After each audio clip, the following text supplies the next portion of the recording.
우리 시간에 오신 여러분들 위해 특별한 하나님의 사랑, 은혜, 축복이 함께하기를 주님의 이름으로 축원합니다. 우리 앞뒤 좌우에 있는 분들 따뜻한 사랑의 마음으로 인사를 나눕니다. 주님의 이름으로 사랑하고 축복합니다.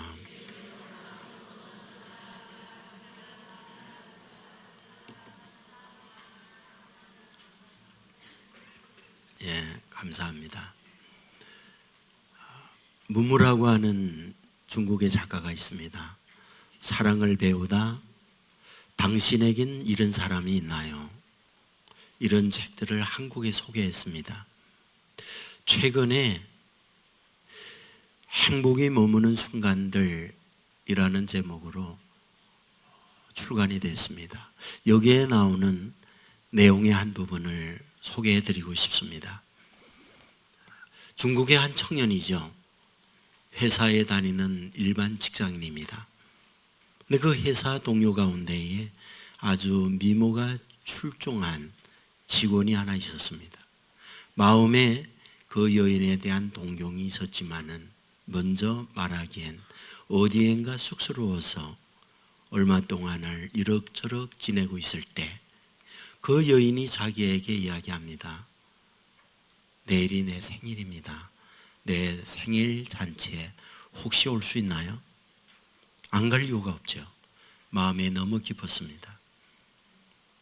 그는 그날 꽃다발과 선물을 준비하고 마음에 들뜬 마음으로 그의 집을 향하여 갔습니다.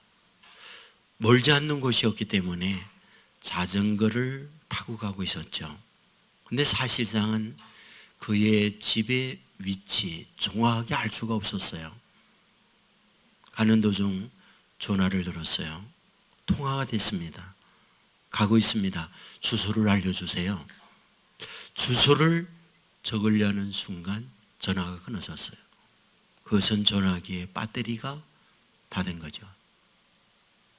그는 사방을 찾아보았더니 신문 가판대가 있었고 그 가판대 옆에 전화기가 있는 거예요. 한 할아버지가 앉아 있습니다. 물었죠. 할아버지, 이 전화 쓸 수 있나요? 그러자 이 할아버지 하는 말, 전화 없어. 퉁명스럽게 말하면서 신문지로 전화기를 덮는 거예요. 전화기가 있는데 전화기가 없다면서 신문지를 덮습니다. 근데 마침 젊은 한 여인이 오더니 어르신 전화 좀 쓸 수 있을까요? 그래서 이 전화 쓰라고 그러면서 전화를 내주는 거예요. 더 기가 막힌 것은 의자까지 갖다 주는 거죠. 이 여인은 전화를 눌렀습니다. 그리고 통화를 시작하는 거예요. 자기야, 자기 맛있는 거 갈비찜 해놨거든. 그리고 부초와 마늘도 넣어서 얼른 와, 기다리고 있을게. 사랑 타령을 하면서 통화를 하는데 끊을 줄 몰라. 거의 뚜껑이 열리는 거죠. 너무 힘든 시간들을 보내는데 그 여인이 더 이상 할 말이 없는 듯 머뭇거려요. 전화기를 가로챘어요. 그리고 그 어른한테 얘기하죠. 어르신, 이러면 안 되죠. 남자라고 전화기를 주지 않고 젊은 여인이 와서 전화기를 쓴다고 할 때 전화기를 내주고 의자까지 내주다니 이러면 안 되죠. 그러자 이 어르신이 노기를 띤 모습으로 젊은이에게 말합니다. 젊은이, 고작 나를 그렇게 보나? 그래, 너 하고 싶은 대로 전화 걸어. 그래서 이 젊은이는 시간이 많이 갔지만은 그 직장 뛰어난 미모의 여인에게 전화번호를 눌렀어요. 그리고 수화기를 들고 기다렸는데 상대에서 아무 소리가 나지 않아요. 어떤 신호음도 들리지 않아요. 보았더니 전화선이 없는 전화기였어요. 깜짝 놀랐던 거죠. 그는 할아버지에게 묻습니다. 어찌 된 일입니까? 할아버지는 머뭇거리면서 입을 열어요. 저 여자 아이의 남편이 있었지. 그 남편은 소방관이었어. 그 남편의 생일날 소방관이었던 남편에게 전화를 건 거야. 그리고 얘기했지. 당신 위하여 생일날 갈비찜을 해놓고 그리고 마늘과 부추를 넣고 당신을 기다리고 있다고. 그리고 끊은 거야. 근데 마침 화재가 발생됐지. 그 남편은 현장에 갔어. 그 현장에서 그 남편은 죽었거든. 그리고 이 여인은 실성을 했지. 정신 이상이 생긴 거야. 그리고 날마다 그 시간 되면 여기 와서 전화를 하는 거였지. 근데 사실상 이 신문 가판대 주인이 팔고 어디론가 가버렸어. 그런데 내가 이걸 샀어. 이미 그 전화는 주인을 따라 가버렸고 그냥 빈 전화기만 놓은 거야. 그때 이 젊은이는 묻는 거죠. 어르신은 어떻게 잘 아세요? 그 소방관 아이가 내 아들이었거든. 이 여인은 내 며느라이야. 며느라이가 정신적으로 이상이 갔을 때 너무 억장이 무너졌어. 나는 이 아이가 정상으로 돌아오기를 기다리면서 날마다 여기에 앉아 있고 그 아이가 올 때 이 빈 전화기를 내주었지. 이런 글이었어요. 저는 제가 그 글을 읽는 동안에 가슴이 먹먹한 생각이 든 거였죠. 저는 이 글을 읽으면서 어쩌면 이것이 주님의 마음이 아닐까 이런 생각이 드는 거예요. 때로는 우리가 실성도 할 수 있고 선을 넘어설 수도 있고 어려움을 만날 수 있지만 그에 대하여 이 아버지가 갖는 마음처럼 주님은 우리를 이런 마음으로 다가오는 게 아닐까 이런 생각을 해보게 되는 거죠. 오늘 말씀에 보면 자기 이름을 위하여 의의 길로 인도하시는도다 이 말씀을 하고 있는 거예요. 이 의미가 뭘까? 의의 길이란 한문자의 의가 옳은 의예요. 옳은 길로 인도하다. 어떻게 생각하면 도덕적으로 윤리적으로 바른 길로 인도하다. 그런 의미를 갖고 있죠. 근데 시편 23편의 전체적 내용으로 본다면 도덕적 바른 일로 인도한다는 의미보다는 다른 의미, 그 의미를 넘어선 뜻이 이 안에 있다. 이런 생각을 갖게 되는 거죠. 이것은 목자와 양의 관계입니다. 그러면 목자가 양을 인도할 때 목자는 양을 어디로 인도할까? 우리는 앞에서 보았어요. 쉴 만한 물가에 누이신다는 것. 그리고 푸른 풀밭으로 인도해 주신다는 것. 그러면 목자가 양을 인도할 때에 어떤 도덕적 깨끗하고 의로운 길보다는 이 양이 잘 되는 곳, 이 양이 편히 쉴 곳, 이 양으로 하여금 정말 감사하고 행복할 수 있는 그 길로 목자는 인도해 주신다는 거죠. 그렇다면 의의 길이란 무엇일까? 그렇구나. 목자 되신 우리 주님이 양된 우리들을 끌어갈 때에 잘 되는 길로 끌어간다는 말이로구나. 형통한 길로 끌어간다는 말이로구나. 편히 쉬며 축복된 길로 이끌어가는 분이 목자 되신 주님이 양된 우리를 향하여 갖고 있는 주님의 마음이구나. 이것을 말씀하려는 것이구나. 그런 얘기죠. 그런데 우리는 한 가지 질문을 하나 던질 수 있어요. 당연히 그렇다고 한다면은 왜 의의 길로 인도한다는 말을 다윗은 쓰고 있을까라는 거거든요. 그러니까 그 양들로 하여금 알아서 그냥 가면 되지. 왜 꼭 목자는 의의 길로 인도해 주신다는 말을 하고 있는 걸까라는 거죠. 여기에 인도라는 말은 무슨 말입니까? 손을 잡고 같이 간다는 말이죠. 인도라는 말이 무슨 말입니까? 때로는 곁길로 가고 그 길이 어디인지를 모를 때에 이 길로 가야 한다는, 안내한다는 말인 거죠. 우리는 여기에서 이 말씀을 보면서 다윗의 간정적 고백의 시라고 생각하는 거죠.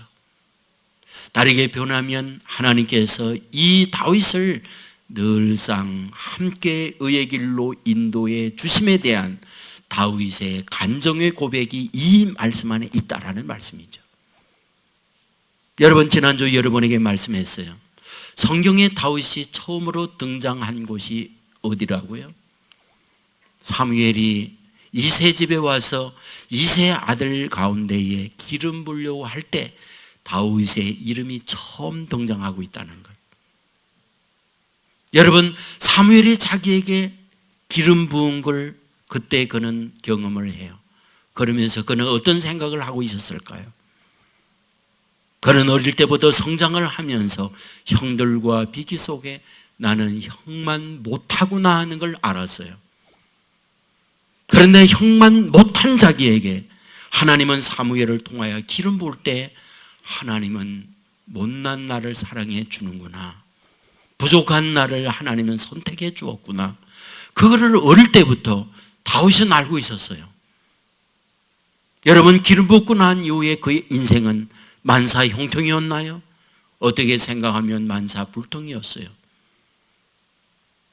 그는 사울의 옆에서 수금을 타고 있을 때 사울이 자기를 죽이기 위하여 단창을 던지는 여러 번의 위험천만한 일을 경험을 해요. 자기가 날쌘 도리와 같이 그리하여 쉽게 피하여 그런 죽음에서 살아났다, 이런 뜻인가요? 그렇지는 않죠.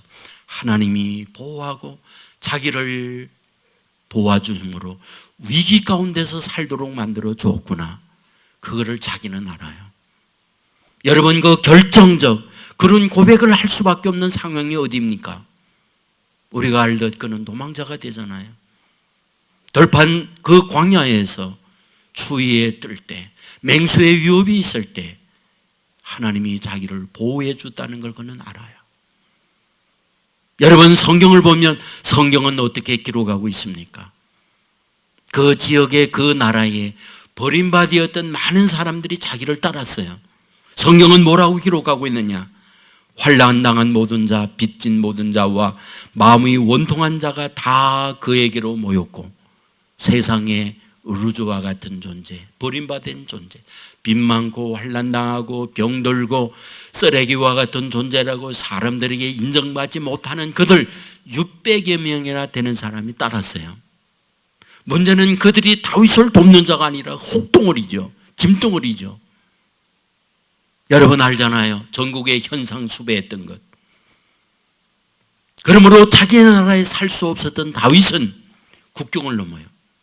국경을 넘고 난 이후에 블레셋 왕에게 찾아가서 말합니다. 폐하, 우리가 여기에 망명을 했습니다. 그러므로 이 땅에 살게 해주십시오. 그리하여 왕이 준 땅이 있죠. 시글락이었어요. 그곳에서 얼마 동안 지내고 있을 때 왕으로부터 연락이 왔습니다. 우리가 이스라엘과 전쟁한다. 그러니 망명은 너희가 제일 최전방에 서라. 그리고 너희들을 괴롭게 하며 살기 어렵게 만든 너희 나라 이스라엘과 싸우라. 그 얘기였죠. 다윗은 덜컹했어요. 하지만 망명 와서 살고 있는 그들이 왕의 신임을 받아야 했기 때문에 할 수 없이 600여 명 그들과 함께 전쟁터에 앞서 나갑니다. 이것은 정말 견디기 어려운 고통이요, 위기적 상황이잖아요. 그런데 때마침 참모들이 왕에게 얘기해요. 폐하의 결정은 충분히 이해가지만 이것은 위험천만 도박입니다. 만일 결정적 순간에 저 다윗과 함께하고 있는 저들이 돌아서서 우리에게 칼을 겨눈다면 우리 망합니다. 그러니 우리들의 간청을 거두어서 저 다윗과 함께한 저놈들 다 보냅시다. 하나님께서 왕의 마음을 바꾸면서 그걸 받아들여요. 그래서 겨우 위기 가운데 살아서 시글락으로 돌아옵니다. 몇 날의 시간이 흘렀어요. 이게 웬일입니까? 자기가 거주하던 시글락에 왔을 때 연기가 오르고 불이 나버렸어요. 누군가가 없는 그때에 와서 자기들이 거주하고 있는 집들을 다 부사르고 아내와 아이들을 전부 다 끌고 가버렸어요. 남아있던 얼마간의 금은 부치 이런 것들을 전부 약탈해 가버렸어요. 그러자 600여 명이 일시에 돌을 들고 너 때문에 망했다. 우리 아내, 우리 아이들 어떻게 할 거냐. 그리고 다윗을 죽이려고 합니다. 위기였어요. 다윗은 그런 가운데에 끝나버릴 수밖에 없는 상황이었어요. 그런데 순간 그는 하나님 앞에 엎드립니다. 하나님, 어찌해야 되겠습니까? 하나님께서 번개같이 지혜를 줘요. 아들아, 내가 너와 함께 할게. 그리고 잃어버린 모든 걸 다 되찾게 해줄게. 그는 일어나서 600여 명 돌 돌고 있는 그들에게 말합니다. 하나님께서 되찾게 해준다고 한다. 이번 한번 믿어봐라. 화가 머리까지 올랐던 그들은 돌을 내려놓아요. 그리고는 이 다윗과 함께 찾아갑니다. 그런데 사방인데 어디로 가야 됩니까? 우리 어릴 때 침받고 어딘가 탐받고 이리로 튀었네. 그리고 이리로 갈 수 있는 게 아니잖아요. 무조건 발걸음을 내딛고 있는데 가다가 보니까 어떤 사람이 쓰러져 있어요. 거의 숨이 끊어져 갈 만해요. 물을 먹습니다. 먹을 거 줍니다. 눈을 배시시 떠요. 물어봅니다. 너 누구냐? 나 이집트 사람이에요. 너 어떻게 여기 있느냐? 사실은 아말렉 사람이 나를 종으로 끌고 다녔습니다. 병들고 쓸모없다 쓰레기처럼 나를 버려버렸어요. 근데 사흘 전에 우리가 시글락에 가서 그 땅을 쳤어요.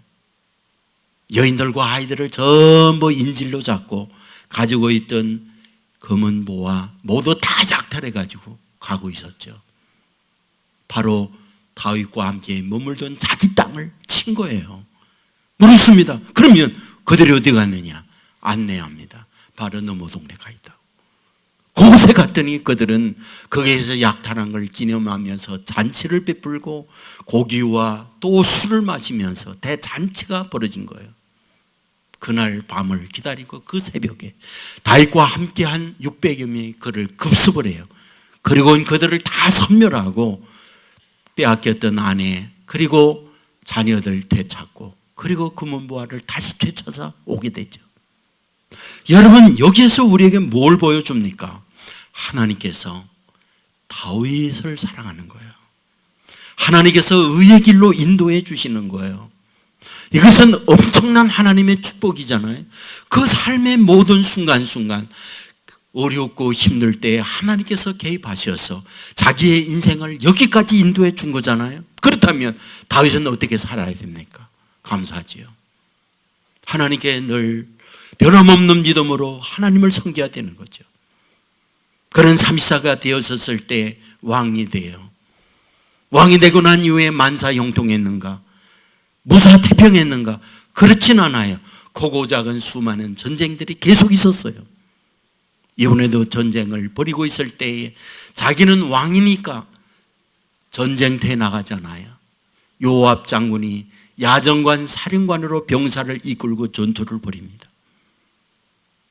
바로 그때 왕은 침실에서 낮잠을 자고 일어나 기지개를 켜고 있는데 궁궐 저 아래 동네에 어떤 여인이 목욕을 해요.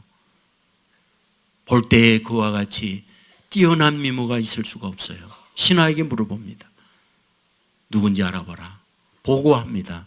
현재 전쟁터에 나가고 있는 우리아라고 하는 병사의 아내입니다. 남편이 없어요. 그날 밤 그 여인과 잠을 자죠. 그런데 덜컥 임신을 하고 만 거죠. 이것을 감추기 위해서 어떻게 합니까?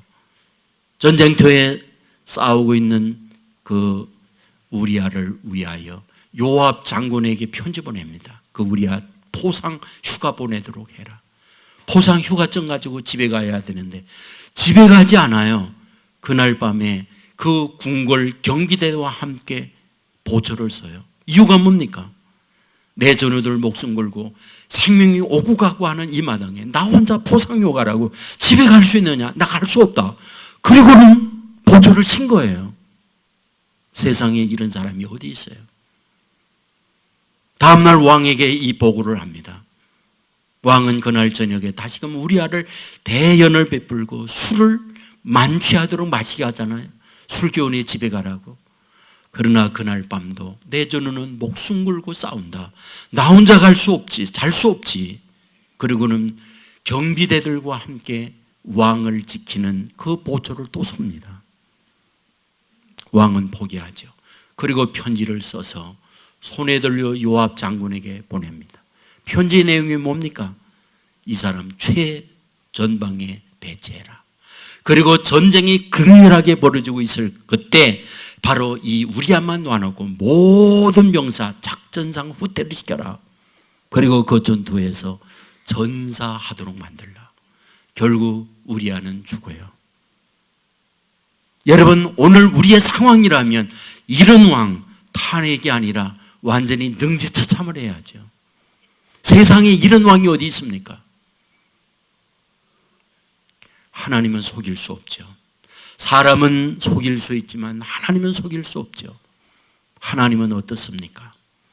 내가 이런 인간을 왕으로 세웠다니 포기해야죠. 그런데 하나님은 포기하지 않았어요. 나단 선지를 통해서 그의 죄상을 고발합니다. 그 죄상을 고발하게 되어질 때 다윗은 두 손을 들고 철저하게 무릎을 꿇고 눈물을 흘리며 통회하죠. 내가 잘못했다고, 용서해달라고. 하나님은 이 같은 이 다윗을 버리지 아니하고 끝까지 책임지고 끝까지 가요. 그는 이것을 철저하게 경험하잖아요. 그리고 얘기하는 거죠. 하나님은 자기 이름을 위하여 나를 의의 길로 인도해 주신다고. 끝까지 포기하지 아니하고 복된 길로 인도해 주는 분이 하나님이라고. 이것이 오늘 본문에서 간성적으로 고백하고 있는 내용이잖아요. 맞아요. 성경을 보면 하나님께서 저와 여러분을 불러요.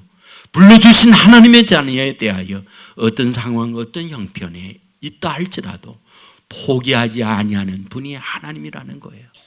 믿음을 갖고 살아간다고 언제나 바른 길만 갑니까? 곁길로 갈 때가 있어요. 선을 넘지 않고 언제나 정도만 갑니까? 선을 넘을 때가 있어요. 성경은 말하죠. 길을 잃은 때가 있다고요.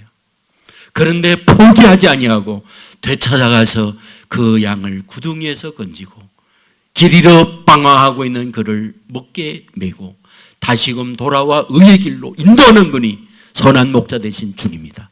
이것을 본문은 우리에게 말씀하고 있다는 사실 믿으시기를 주의 이름으로 축원합니다. 우리는 창세기 3장에 보면은 기가 막힌 말씀을 봅니다. 타락의 상황이에요. 선악을 알게 하는 열매를 만들어 놓고 열매를 먹는 날에는 정령 죽으리라 말씀했어요. 그 열매 누가 먹어요? 하와가 먹어요. 여러분, 하와가 먹었다는 말은 정령 죽으리라는 말씀처럼 죽는 인생이 되어져요. 그런데 여러분, 하와라는 이름의 뜻이 무엇인지 아세요? 하와라는 이름의 뜻, 산자의 어머니라는 말이에요. 여러분, 우리가 말씀을 보면 참 아이러니하다, 이해가 되지 않는다는 말씀을 볼 수 있어요. 여러분들 하와 어떻게 만나나요? 아담을 잠들게 하고 아담의 갈비뼈를 취하여 하나님께서 여자를 만들어요. 여러분 아십니까? 만들어 놓고 내 이름 하와다, 이름을 짓지 않았다는 것. 여러분, 성경을 가만히 보세요. 만들고 나서 붙여진 게 여자였어요. 여자가 동산 중앙에 있는 선악을 알게 하는 열매를 본즉 보암직도 하고 모금직도 하고 지혜롭게 할 만한 나무인지라 그 열매를 먹었다고 말해요. 타락이에요. 그런데 그 타락 이후에 하나님께서 그 여자에게 이름을 그때 지어줍니다. 타락 이후에 이름을 지어주는데 그 이름을 하와라고 이름을 지어줘요. 그 이름의 뜻이 뭐다? 산자의 어머니라는 이름을 짓고 있다는 것. 이상하지 않나요? 선악을 알게 하는 열매를 먹는 날에는 정령 죽으리라 말씀했어요. 그러므로 정령 죽으리라, 그러므로 너 때문에 정령 죽는 인생이 되어졌다라는 이름을 지어야 하는데 그 이름의 뜻은 반대. 너의 이름은 하와야, 산자의 어머니가 되어서 라는 이름을 짓고 있다라는 거예요. 하나님의 의도가 뭡니까?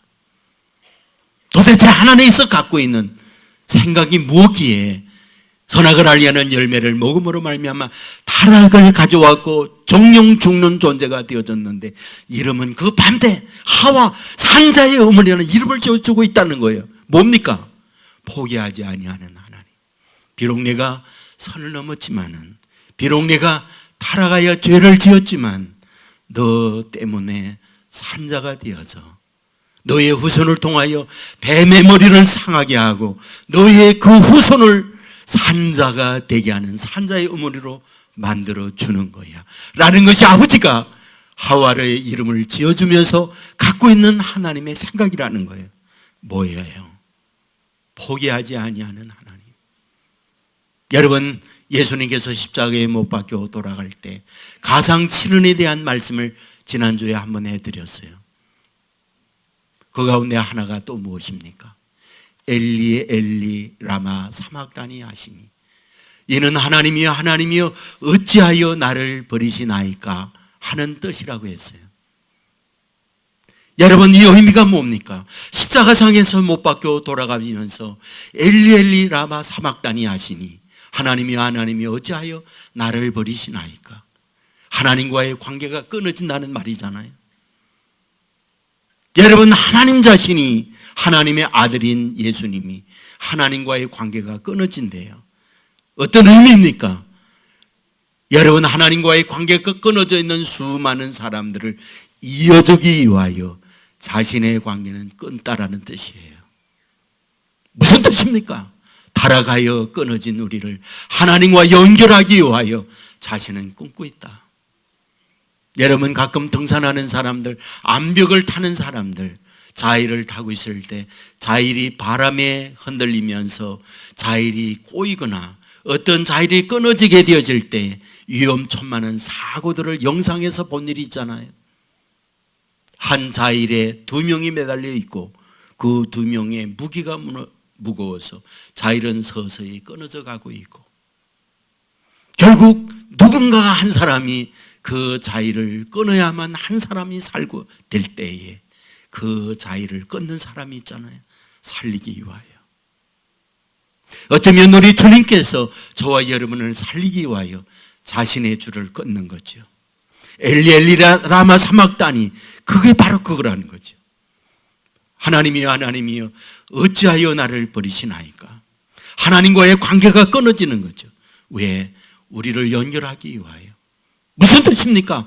포기하지 아니하시는 주님인 것을 우리에게 말씀하고 있다는 말이죠. 성경은 말합니다. 자기 이름을 위하여 우리를 의의 길로 꼭 인도해 주신다. 주님과 맺은 그 언약은 영불변하시니, 말씀했잖아요. 여호와라고 하는 이름의 뜻, 어떤 약속에 대하여 자신에게 손해가 있다 할지라도 변함없이 그 약속을 지켜주시는 분, 포기하지 아니하고 끝내 그 약속을 이루어내 주시는 분, 이것이 바로 우리 여호와라는 이름의 의미라고. 오늘 본문에 말합니다. 자기 이름을 위하여, 여호와의 이름을 위하여 의의 길로 인도해 주신다. 성경은 말합니다. 우리를 부른 이유가 뭐냐? 자기 양으로 더 풍성히 얻기 위하여 우리를 불러주신다고. 요한복음 14장 18절에 보면 내가 너희를 고아와 같이 버려두지 아니하고 너에게로 오리라. 너희를 고아와 같이 버려두지 아니하고 내가 함께하여 의의 길로 인도해 줄게, 이 말이죠. 요한복음 15장 15절에 보면 이제부터는 너희를 종이라 하지 아니하리니 종은 주인이 하는 것을 알지 못함이라. 너희를 친구라 하였노니 내가 아버지께 들은 것을 다 너에게 알게 하였습니다. 이제는 너희와 내가 친구다. 그래서 아버지가 나에게 알려준 거 너에게 다 알려주고 너희로 하여금 아버지의 풍성한 인생을 살도록 만들어 줄게, 이 말씀을 하고 있는 거죠. 너희가 나를 택한 것이 아니요 내가 너희를 택하여 세웠나니 이는 너희로 가서 열매를 맺게 하고 또 너희의 열매가 항상 있게 하여 내 이름으로 아버지께 무엇을 구하든지 다 받게 하려 하심이라. 요한복음 10장 28절 내가 그들에게 영생을 주느니 영원히 멸망하지 아니할 것이요 또 그들을 내 손에서 빼앗을 자가 없느니라.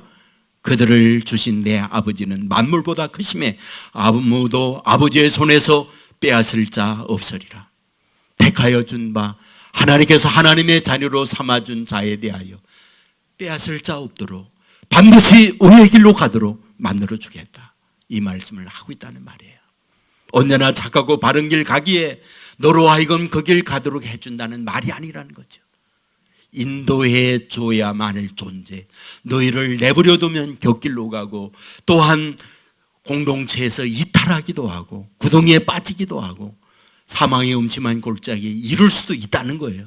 그런데 너희들과 함께 하면서 너희들로 의의 길 반드시 가도록 만들어 주겠다는 약속의 말씀이요, 그것을 경험한 다윗의 간증, 이것이 오늘 본문의 말씀이라는 것 믿으시기를 주의 이름으로 축원합니다.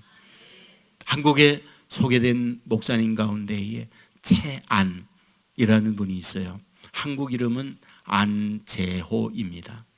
이분이 쓴 책 가운데 성령의 불 속으로라는 책이 있거든요. 여기 이제 자기 간증이 나와요. 아버지가 목사님이셨고 미국에 있는 교회에 청빙을 받으니까 목사님과 사모님은 갔어요. 그리고 안재호, 초등학교 다니는 아이죠. 그리고 그의 누이, 2살 위 누나가 있었어요. 4년 이후에 가게 됐어요. 근데 문제가 있죠. 영어 한마디 못합니다.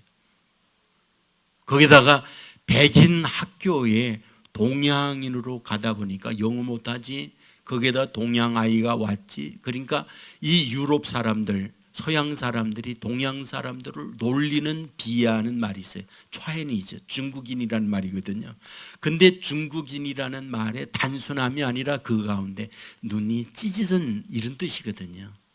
그러니까 차이니즈 그러면 중국 놈 이 뜻이 아니라 눈 찢어진 놈 이런 말이거든요. 그게 인격적 비하거든요. 그가 이것을 어릴 때에 학교를 다니면서 엄청 놀림을 받습니다. 영어 안 되죠? 놀림 받죠?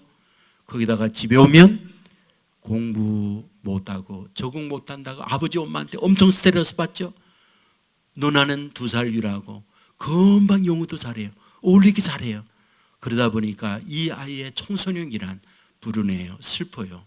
한국에 있는 친구들은 어울리면서 놀 수 있는데 말이 안 통하는 이 땅에 와서 무시당하지, 집에 오면 아버지 엄마한테 인정받지 못하지, 고통과 아픔 가운데 지내요. 여러분, 이럴 때의 아이들은 삐뚤로 나가게 돼 있어요. 결국 가출합니다. 여러분, 가출해서 공부 잘하고 착실하게 사는 사람은 거의 없어요. 거의 대부분은 불량자가 됩니다. 마약하죠, 술 마시죠. 아이들과 어울리면서 부모의 마음 찢는 고통을 가하고 눈물 흘리게 만들어요. 여러분, 그러던 이 최안, 이제 지금은 목사님이셔서 한국의 유명한 청소년 전도자로 일을 한 분이에요. 물론 미국의 추수교회라고 하는 큰 교회를 담임하면서 목회해요. 그런데 불량자로 살면서도 주일만 되면은 아버지 교회는 안 가요. 아무 교회나 가서 예배는 드려요. 네, 어느 날 예배를 드리고 있는데 하나님 앞에 말씀 듣고 기도를 드리는데 주님의 음성이 들려오는 거 있죠. 사랑하는 채아나, 너무 힘들지. 말도 안 통하고 피부도 다른 곳에 와서 무시당하고 적응 못한다고 아버지 엄마한테 인정받지 못하고, 그런데 나는 알거든 내가 얼마나 힘든지. 나는 알거든 내가 불량한 자리에 간다 할지라도 마음 깊은 곳에 변함이 없는 착한 마음을 가지고 있다는 건 나는 알아. 여러분, 한 번도 학교에 가서나 집에서나 누구도 자기를 알아준 사람이 없었거든요. 그런데 그날 예배를 드리면서 말씀을 드리면서 기도를 하는데 하나님의 음성을 들은 거예요. 처음으로 나를 알아주는 분이 계시구나. 그분이 하나님이구나. 그날 그곳에서 펑펑 울었어요. 통곡하면서 울었어요. 자기를 알아주는 사람이 있다는 그것에 그는 마음이 녹아져 내렸어요. 그리고 이어서 주님의 음성이 들려온 거예요. 아들아, 너의 엄마가, 너의 아버지가 너를 위하여 흘린 눈물은 내 눈물이었단다. 누구도 너를 알아주지 않을 때에 사실은 너희 엄마, 너희 아버지가 너를 위하여 얼마나 안타까워했는지 몰라. 그 안타까운 마음은 내 안타까움이었어. 이 말을 들을 때에 채안 이분은 녹아져 내렸어요. 이 같은 나, 불량한 나, 곁길로 가서 정말 망나니로 살고 있는 나를 하나님은 따라오셨구나. 나를 외면하지 않았구나. 나를 알아주었구나. 거기에서 펑펑 울면서 자기의 인생이 새로워지는 계기가 된 거예요. 그리고 돌아왔어요. 이 책에서 이야기를 하면서 얘기합니다. 불량한 나였지만 하나님은 포기하지 않았다. 곁길로 간 나였지만 하나님은 따라오면서 내 인생을 의의 길로 인도해 주셨다고. 사랑하는 여러분, 맞습니다. 하나님은 저와 여러분의 지나온 삶을 알아요. 앞으로 어떻게 살지도 알고요. 언제나 바른 길 가나요? 넘어설 때 있지요. 언제나 옳은 길에 서서 모두가 다 인정받는 사람으로 살아가나요? 아니요. 선을 넘어서서 웅둥이에 빠질 때도 있지요. 세상은 우리를 향하여 돌을 돌 수 있어요. 그리고 온갖 무시와 조롱의 말을 퍼부을 수 있죠. 그러나 아십니까? 이 같은 우리를 위하여 눈물을 흘리는 하나님이 계시다는 것. 그리고 우리를 위하여 말을 해요. 내 사정을 나는 안다고. 삶의 무게에 짓눌려 얼마나 힘드냐고 우리를 인정하면서 우리를 붙들고 계시는 분, 그리하여 반드시 의에게 반드시 쉴만한 물가 푸른 풀밭에 쉬게 하고 인도해 주시는 분이 선한 목자 되신 주님이라는 것, 이 사실을 믿으시기를 주님의 이름으로 축원합니다. 성경은 말하고 있어요. 내가 지명하여 부르나니 너는 내 것이다. 내가 물 가운데로 지날 때에 내가 너와 함께 할 것이라. 강을 건널 때에 물이 너를 침몰하지 못할 것이며 내가 불 가운데로 지날 때에 타지도 아니할 것이요 불꽃이 너를 사르지도 못하리니 대저 나는 여호와 내 하나님이다. 하나님께서 지명하여 불린 하나님의 자녀에 대하여 때로 강을 건널 때 있다는 거예요.